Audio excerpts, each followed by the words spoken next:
Hey, ça faisait longtemps que j'avais pas parlé de fiction et plus particulièrement de jeux vidéo. Et en plus en ce moment je suis en plein dans ma période creepy. Alors pourquoi pas allier les deux? Et puis le sujet se prêtait à merveille pour le format des tops. Voici les 5 mystères et théories autour du jeu vidéo. Et si Sephiroth n'avait pas tué Aerys dans Final Fantasy VII?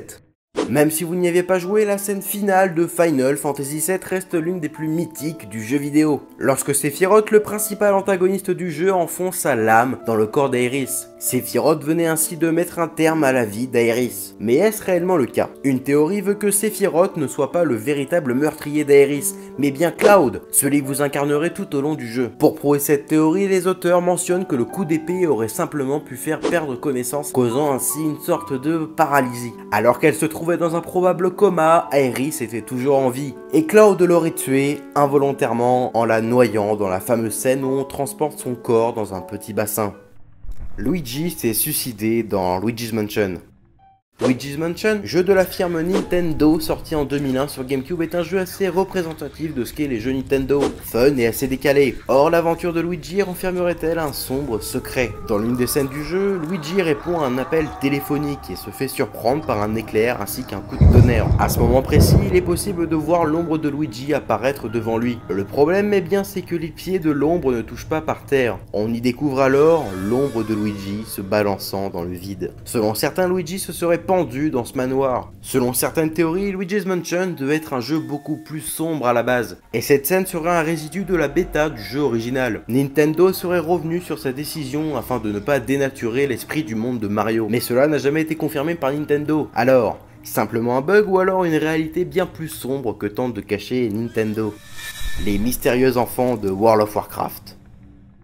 Dans World of Warcraft, plus précisément dans la ville de Goldshire, il serait possible de croiser un groupe d'enfants assez étranges et effrayants. En effet, ils n'apparaissent qu'à 7 h du matin, et lorsqu'ils seront devant vous, ils marcheront en silence et vous fixeront, créant souvent chez le joueur un sentiment de malaise. Qui sont ces enfants?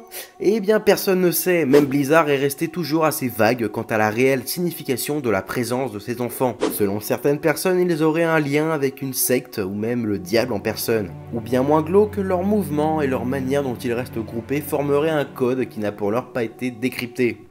Les êtres sinistres de Super Mario Galaxy 2.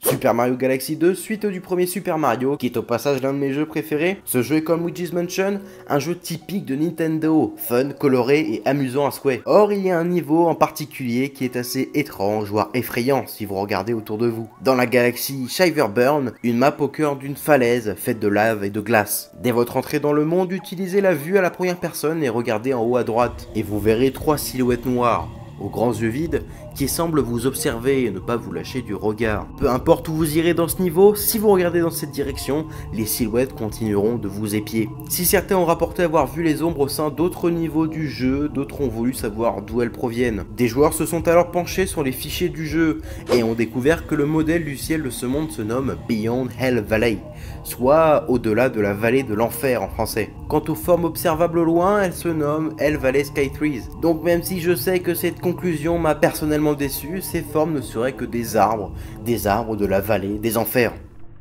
Link est mort dans Majora's Mask. Je termine cette vidéo avec un grand classique des théories dans le jeu vidéo, mais celle-ci reste l'une de mes théories préférées. Je sais qu'elle est très connue, mais je souhaitais absolument la placer dans ce top. Celle-ci stipule que Link serait mort dans Majora's Mask. Cet opus de la série Zelda est complètement à l'opposé des autres jeux de la licence. Le jeu précédent, Ocarina of Time, est lui beaucoup plus gai et coloré, alors que dans Majora's Mask, on a plutôt l'impression de se retrouver dans un cauchemar. Cette théorie stipule que ce jeu serait la représentation de la mort de Link et son purgatoire. Différents arguments existent pour prouver cette théorie. Déjà, l'ambiance générale. Je vous ai dit que les autres jeux sont plutôt dans un style coloré, là c'est tout l'inverse. L'atmosphère y est pesante, angoissante, les couleurs sont sombres et les PNJ sont fous. Il se suicide et la fin du monde est proche, symbolisée par cette lune aux allures elle aussi effrayantes, fonçant tout droit sur Termina, le nom de la zone dans laquelle se déroule le jeu. Un lieu étrange où l'on retrouve les mêmes personnages que dans le jeu précédent, et où l'on entre au début du jeu en tombant dans un trou qui semble sans fin. On peut aussi noter que la carte du jeu peut être découpée en 5 parties très différentes les unes des autres. Selon les partisans de cette théorie, ces 5 parties symbolisent les 5 étapes du deuil. Le déni, la colère, l'expression de ses sentiments, la dépression, puis l'acceptation. Pour développer encore plus sur cette théorie vraiment passionnante, je vous renvoie à la vidéo de Trash consacrée uniquement à cette théorie. Link aurait donc perdu son combat contre Ganondorf dans Ocarina of Time et il serait mort. Et Majora's Mask ne serait que la représentation de son purgatoire, où il est condamné à sauver un monde courant à sa perte. Pour moi, le jeu vidéo est un art, je pense pas avoir besoin de le prouver, il fait appel à différents domaines artistiques, musique, images, animation, etc. Il fait aussi tout comme un film, un roman ou encore une peinture, celui-ci provoque chez le joueur une émotion, de la peur, de l'angoisse, de la joie, un sentiment d'accomplissement et même parfois des larmes. Mais c'est aussi un art car comme toute œuvre artistique, on peut en faire une interprétation, suggérer des hypothèses, des théories, et c'est ce qui rend pour moi une œuvre et l'art en général passionnant. Merci beaucoup d'avoir regardé cette vidéo, tu peux la partager, la liker, t'abonner, c'est très important. Merci à ceux qui le font. Pour plus d'infos, il y a plusieurs liens dans la description, dont un article dont je me suis largement inspiré pour faire cette vidéo. Merci à tous de me suivre et je vous donne rendez-vous dans de prochaines vidéos.